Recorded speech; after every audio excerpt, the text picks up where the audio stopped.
بسم الله الرحمن الرحيم نبئ عبادي أني أنا الغفور الرحيم وأن عذابي هو العذاب الأليم ونبئهم عن ضيف إبراهيم إذ دخلوا عليه فقالوا سلاما قال إنا منكم وجلون قالوا لا توجل إنا نبشرك بغلام عليم قال أبشرتموني على أن مسني الكبر فبم تبشرون قالوا بشرناك بالحق فلا تكن من القانطين قال ومن يقنط من رحمة ربه إلا الضالون. سورة الحجر 49 نمبر آیات تے یوکم 50 نمبر آیات د سورة الحجر. د سورت په ابتدا کې دا خبره شوې وه چې بیا به د قیامت په ورځ چې د جهنم نه کله ګناهګار مسلمانان راوباسي دا کافر به وایي کاش چې موږ هم یو وارې دا کلمه ویلې. نو الله جل جلاله دې کې اوس خبر د ضیف د ابراهیم علیه السلام بیانوي چې د ابراهیم علیه السلام د مېلمنو خبر ورکړه. ولې ځکه چې الله جل جلاله په دې کې یو واقعي ته اشاره کوي. واقعا دا چې څنګه الله جل جلاله په دار آخرت کې الله سزا ورکوي دا قرانګي الله جل جلاله په دار دنیا کې هم سزا او عذاب چې دې دا ورکوي. دنیا کې هم الله جل جلاله خپل قدرت او طاقت خلق تخای چې په دنیا کې مزو عذاب او سزا چې دې دا ورکولې شي. الله فرمایي نبئ عبادي زما بندگانو ته خبر ورکا انی انا الغفور الرحیم چې بشک زه بخون کې مهربان یم وان عذابی هو العذاب الالم او بشک زما عذاب هم دا عذاب دردون کې دی. الله جل جلاله په دې دوه آیاتونو کې د خپل رحمت ذکر وکړو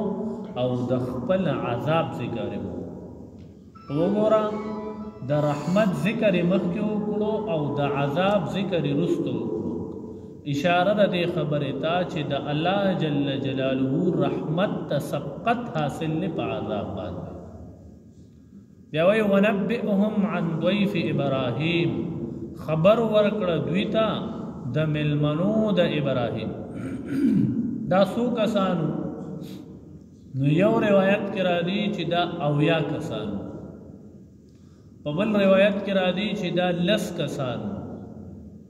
او یا دا درې کسانو، او یا لس یا درې کسانو. د ابراهیم علیه السلام خوا راغله اذ دخلوا علیه هر کله چې دوی داخل شول علیه په ابراهیم علیه السلام باندې. د ابراهیم علیه السلام کور ته څلور دروازې لګېدلې وې، څلور سیډه څلور دروازې. دا ولې؟ دا دې لپاره چې د هر طرفه میلمانه راځي چې هغوی ته څه رکاوټ نه وي، څه تکلیف نه وي. د میلمه تاسو ته خو پته ده چې ابراهیم علیه السلام ډېر میلمه دوست و. کتابونه لیکي چې لکه د میلمه نه غیر به یو ټیم روټۍ هم نه خوړله، کالو سر به د میلمه سره روټۍ خوړه. نو ډېر زیات میلمه دوست و، دې وجې نه ورته ابوالفیضان ویلې کېږي. نو د دوی د کور څلور دروازې وي، په یو دروازه دوی ور داخل شول فقالوا سلمت عليك سلاما نو دوی ویل من سلام کو پتا باندې یو قسم سلام کو پتا باندې ابراهيم عليه السلام جواب ورکو دالته کې موږ ویلو په 12مه سپاره کې ووعدنا موسى 30 ليلة ولقد جاءت رسلنا ابراهيم بالبشرى قالوا سلاما قال سلام فما لبث ان جاء بعجل حنيذ نو ابراهيم عليه السلام هم جواب چې دینه دا ورکو ابراهيم عليه السلام لاړو په مخ په منډه اسخیر وړو نو چې دوی کله د اسکی د لاس نه وروړو ابراهيم عليه السلام ته فرمایل انا منکم وجلون بشک مو کو لتاسو نو یریږو تاسو نه یره محسوسه وو بل ذکر دی فاوجس في نفسه خيفه موسى فاوجس في نفسه ابراهيم عليه السلام مبارک امداسره دی چې دی په خپل لګي یره چې دنه دا محسوس کړه او دلته کې سوې چې ابراهيم عليه السلام ته وویل چې موږ تاسو نه یریږو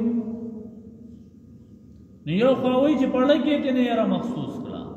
او دلته وایي چې په جبې سره مو ته وایي چې موږ تاسو نه یریږو نو دوانو کې تعارض نشته کېدی چې دوانه شي وي اول ځل کې چې کړي ولیدل نو یریدل او چې بیا کله دوی روټیم نه خوړه نو بیا وته ښکاره وایي چې موږ ولې تاسو نه یریږو او دا یره ولې وه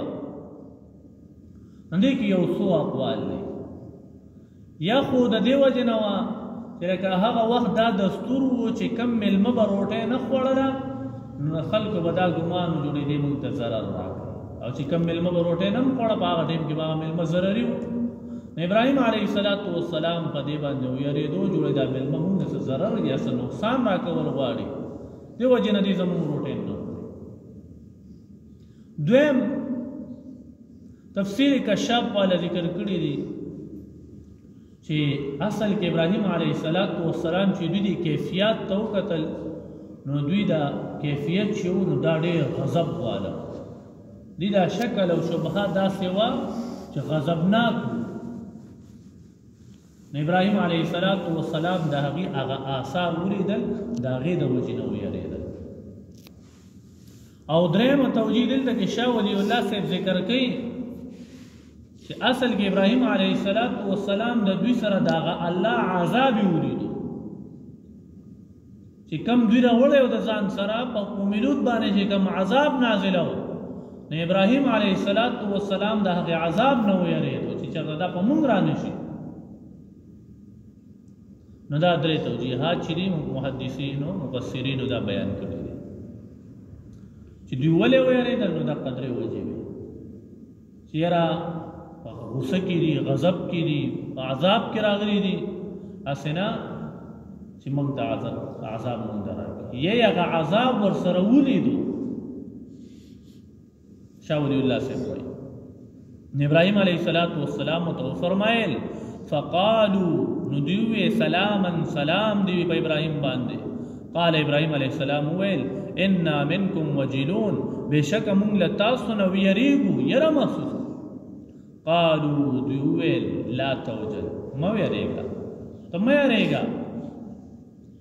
انا نبشرک بشک مونږ زیری درکوو تا ته بغلام علیم د هلک هوښیار یا علیم نه مراد نبوت والا مونږ زیری درکوو تا ته د یو هلک چې هغه پیغمبر وي یا په معنا د حلیم سره دی حلیم به وي بردباره به وي یا په معنا د علم والا سره دی علم والا به وي ډېر علم والا به وي دینه مراد څوک دی نو تاسو ته پته ده چې دې ټیم کې کومه بیبي ولاړه وه حضرت ساره نو معلومه شوه چې دا حضرت اسحاق چې موږ ته زیری درکوو د اسحاق علیه السلام قال ابراهیم علیه السلام وویل ابشرتمونی آیا تاسو ما ته زیری راکوئ علی ان مسنی الکبر سره د دې رسېدلې دی ما ته بوډاوالی فبما تبشرون تاسو ماله په کوم څیز سره زیری راکوئ نو دلته کې مفسرین فرمایي حمزه د تپوس دپاره راځي استبهام دپاره او تپوس خو یې د تعجب د وجې نه وکړو نو که تعجب د وجې نه تپوس کړی وي نو بیا خو دا خو پیغمبر د دې د الله په قدرت کې څنګه تعجب کوي د الله په قدرت کې خو تعجب نه دی پکار ابراهیم علیه السلام څنګه تعجب وکړو دا خو د الله د قدرت نه استبعاد دی لرېوالی دی حالانکې د الله د قدرت نه هیڅ څیز لرې نه وي نو تعجب یې ولې وکړو نو تعجب یې په دې باندې وکړو چې عام عادت کې داسې وي نو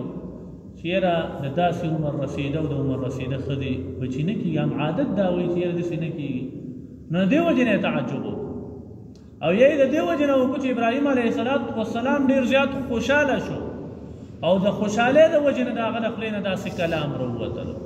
لکه تاسو ته پته وي واقع دا را نقل کړي دا مولیان اکثر نبی علیه السلام فرمایي چې د یو کس نه په ځنګل کې اس سره د زینه او د خوراکه غیب شو زم سترګې پټې کړې هسې ولاړو او چې څنګه یې سترګې پټې کړې اس نشته بد دی وایي چې یاره ښه منډې تړلې ووایي چې اس کم خوا لاړو اس خو نشته دی خوراک نشته او ځنګل دی زه به په دې خوشي ځنګل کې اخر څه کوم نه خوراک شته او نه څښاک ته به زما خو مرګ یقیني دی په دې حالت کې دی پرېوځي بس سملي څنګه سملي سترګې پټې کړې چې وګورئ نو هسې مخې ته ولاړ نو دې د ډېرې خوشحالۍ نه څه ووایي چې یا الله زه ستا رب یم او ته زما بنده یې نو په دې خبره باندې الله نیوکه نه کوي نو دا قرنګ ابراهیم علیه السلام هم د ډېرې خوشحالۍ نه دا تعجب کړی دی او بیا د معنا د حمزه په معنا د شک او تردد سره ده شک سره ده نو ابراهیم علیه السلام د الله په قدرت کې بیا څنګه شک کوي نو جواب دا دی چې ابراهیم علیه السلام د الله په قدرت کې شک نه دی کړی بلکې په کیفیت کې شک وکړو چې یا الله ته خو ماله بچی راکې آیا په بوډاوالي کې به راکې او که نه واپس به مې ځوانې په کوم کیفیت به راته راکې راکې سب په قدرت کې خو مې شک نشته خو په کوم کیفیت به راکې آیا زه به واپس ځوانېږم په ځوانۍ کې به راکې او که نه دغه رنګې په بوډاوالي کې به راکې دې تپوس یې کړی دی نو که دواړه معنی والے دواړه معنی صحیح کېږي تعجب په معنی هم صحیح کېږي او که د شک او تردد په معنی والے هم صحیح کېږي یا دلته کې حمزه د شک دپاره نه ده بلکې د لذت دپاره ده لکه بچی چې د پلار نه تپوس کوي که نه بابا دا څه دي اته خو پته ده چې کار ده دی خو بیا هم دې نه تپوس کوي دې کې دې ماشوم ته لذت حاصلېږي ابراهیم علیه السلام ته خو پته ده چې الله ماله بچی راکوي د الله قادر دی په دې باندې خو بیا هم تپوس کوي د لذت دپاره کوي لکه موسی علیه السلام سره چې الله خبرې کوي موسی په دې لاس کې دې څه دي الله ته خو علم شته دی چې کونټۍ ده خو بیا هم د موسی علیه السلام نه تپوس کوي نو موسی علیه السلام خو خبرو کې نور هم لذت حاصلوي قال هي عصای الله دا خو زما کونټۍ ده توکل زه پې چې کله ستړی شم دې ته ډډه وم واخش بها لا غنمي خپلو چیلو ته پې څانګې راغورځم الله خو دې نور تپوسونه نه دي کړی لیکن ده ته خبرو کې لذت حاصلېدو چې زه نورې خبرې د الله سره زیاتې کړم ابراهیم علیه السلام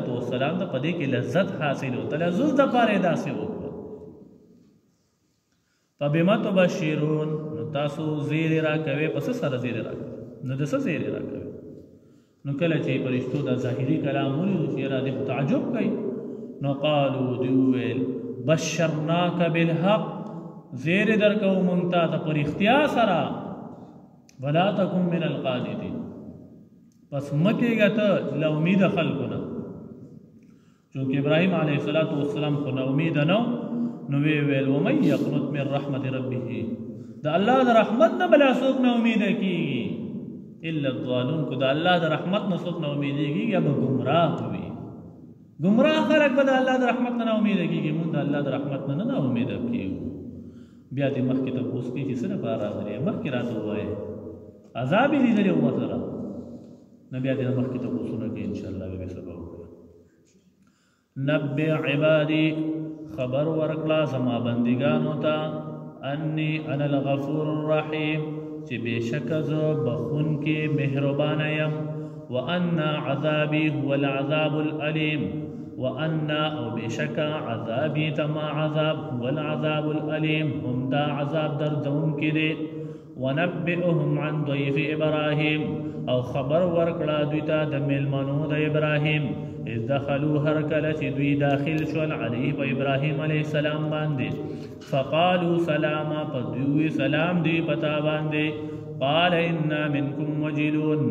ابراهيم عليه السلام فرمایل بشک مونږه منکم لتاسنا وجلون یریګو قالوا دیو لا توجل مو یریګا انا نبشرک بشک مونږ زیر درکو تا تا بغلام علیم د یو هلک خيار قال دویل ابشرتمونی آیا تاسو زیر را کوي ماتا علی ام مسنی الكبر سرد دې چې رسیدلې دې ماته بډاواله فبما تبشرون نو د سزیر را کوي تاسو قالو دیویل بشرناکا زیر درکو مونږ بالحق پر اختیا سره فلا تکم من القانتین بس مکیږه ته له امید خلقنا قال ومن يقنط من رحمت ربه دویل او څوک نه امید کیږي رحمت خپل ربنا د خپل رب د رحمت نه څوک نه امید کیږي الا الضالون سوا د گمراهانو نه چې نه امید کیږي او گمراه خلق بنه امید کیږي الله الحمد